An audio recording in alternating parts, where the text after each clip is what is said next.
What is a developed country? That is a question that we will be answering today in this video. A developed country, when you think of developed countries, I would think about Japan, UK, Sweden. Those are what I think about when I think of developed countries. Well, we'll talk about why countries are developed, why certain countries are considered developed, while others are not. First of all, we're going to talk about the three different terms of developing countries too, like developed, developing, and third world. First, I would like to talk about the first, second, and third world countries. First world countries are like Japan, United States. They are considered capitalist, industrialized, and basically stuff like that. Second world is more like communist states. The USSR was an example of the communist states. Third world countries did not get involved with the world wars, like the African states, and are not as well developed. And there's also fourth world, but I'm not going to be talking about that in this video. But I would recommend looking it up if you have time to look it up. But it's not really necessary to look it up, but it would be nice to look it up though.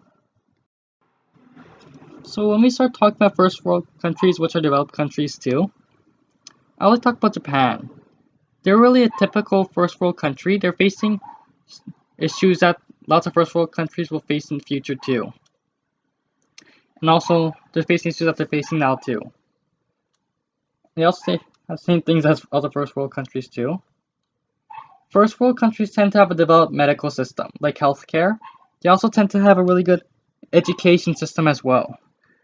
The Japanese education system is really has lots of us a culture though, but that's a small difference that they have. And the Japanese are also known for long lives as well. And they're also really industrialized too. And they're developed because they kind of have lots of buildings. Lots of those high wealthy buildings, those nice looking buildings. And they're a rich country. Japan, however, faces a population decline issue. Like many countries will face that in the future. Like there are actually less than 10 populations who have higher birth rates than death rates in the world. Look it up. There's actually only less than 10 countries with higher birth rates than death rates today in the world. It's pretty interesting to actually look it up. The US population grows because of immigration. In reality, US birth rate's actually less than the death rate. This could lead to labor shortages in the future and probably should be looked out for too, because it'll affect us economically. Really tough economically. First world countries tend to have a developed military as well. Like, if you look at Japan, they're in the top 10 strongest militaries in the world, and they're one of the strongest economies in the world. Developed nations tend to have strong economies as well. And they also tend to have lots of diplomatic influence as well, too. Like Japan also sits on the UN too. So they're really an influential country and a really big part of the developed country. So you could call Japan a developed country. So you've noticed the aspect that we talked about healthcare, education. So let's talk about education in general first. Like, I'm sure you have heard about lots of countries going through industrialization. Is this a good thing, bad thing? Well, you need to go through industrialization to be developed. But it looks like, from my perspective, that industrialization is temporary. Industrialization is not supposed to be a permanent thing. It's going to come and go. In reality, your industrial revolution can come one day and can go another day. So your job is, basically, if you're president of the country, your job is to improve your country as much as possible before labor costs, material costs, and someone else gets cheaper than you, and the factories move there. You gotta do all that. You're basically trying to get as much as possible from the time of industrialization before the factories move on. They're gonna move on eventually. In fact, if you look at China's actually losing factories to Vietnam, in India, Indonesia, Malaysia, they're actually losing factories. Industrialization also leads to pollution, which we've seen from China, being the most polluted country in the world.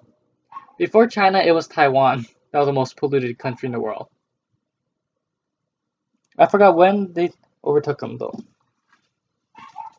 But first, let's talk about education and industrialization. Because I feel like that's a topic we should talk about too. Because education kind of sets standards. Let me erase the whiteboard. This will be quick.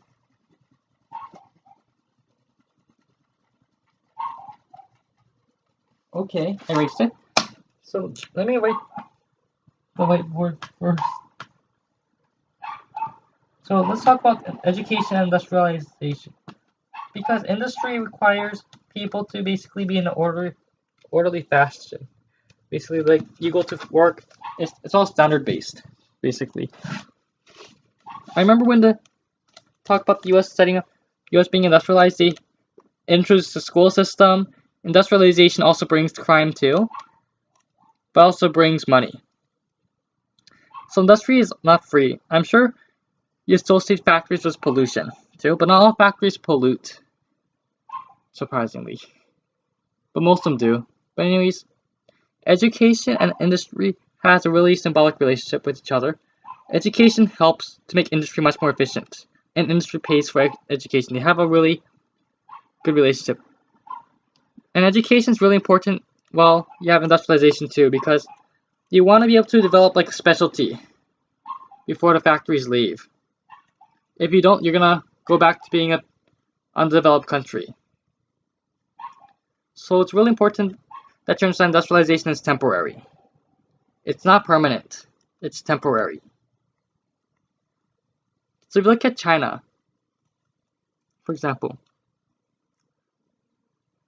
how industrialization can actually make a poor agrarian country into a rich, really big economic power. If you look at China, coastal areas, that's how it turned out. If you look at the US, when factories left, we gained lots of skills. We did engineering, we learned lots of things. When the factories left, things really changed. We had an aerospace industry, we were really advanced, we had lots of research. So we support ourselves after the factories left. The US supports itself off of many industries.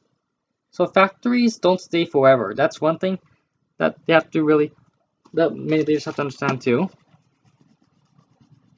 So that goes in with our what a developed nation would have. A developed nation would have education because education is important in helping to run the economy. Healthcare is common in developed countries too because they tend to have much more educated populaces, which means you need to take care of them more too, because they'll have more demands as well, because they'll understand all these things about the government's supposed to do, the towns of society too. So healthcare is important, like the doctors, hospitals. Healthcare is lots. Small pop-up appeared. Just have to close that. Healthcare is important, and all developed countries tend to have healthcare systems that take care of the people, like the NHS in England, for example, the National Health Service. There's social medicine, and they give free. It's basically healthcare is free in the UK. I know that when you think of third world countries, you think of them having epidemics that spread too, all that stuff, and that's because there's less disease control mechanisms in the less developed countries. But first world countries tend to have more ways of controlling diseases too, and tend to have much more sanitation, like water treatment, which means cleaner water. You also would have power systems, much more developed infrastructure like mass transit, roads that are paved. All these things are associated with developed countries. Developed countries tend to have more money, so which would lead to them having bigger influence in world politics, as well as the military sphere influence because they could afford more high-tech military gadgets, all those cool things like fighter jets, nuclear submarines, all those things. When I think of developing countries, I would think of India. Reason being, developing countries are developing. They're starting to become more modernized and have all these starting to coming to the world being a modernized country. I I would say India is a developing country because they're going through industrialization now, little by little, and becoming more of a modernized country. They have a school system which is going to continue to improve. Along with factors will come standardization too, and increased quality of life from the healthcare and education systems being provided. And India is also already starting to get specialization too. India is starting to produce more engineers. They might actually towards being an engineering hub of the world in the future, which is a possibility. I know Boeing hires Indian engineers too, because the US doesn't produce enough engineers. In fact, the world doesn't produce enough engineers to even sustain itself sometimes. So engineering is a high paying career too. Just thought I'd let you know about that. Anyways, let's get back to the topic again. Developing countries are on their way to becoming a developed country. Developing is just literally like what it means, developing. Like on its way to being a first world country or, developed country. A developing country I would say might be more like India, which I already said. There's also other ones out there too. But if you look at developing countries vary in how their quality of lives are because they're not all standardized, just like not all developed countries are standardized in a certain way. Next, we'll be talking about less developed countries. So, less developed countries have lots of issues like not non-clean water supply. So when think of non-developed countries, I would think of Nigeria, Ivory Coast, Mali, all those countries. So I'll just write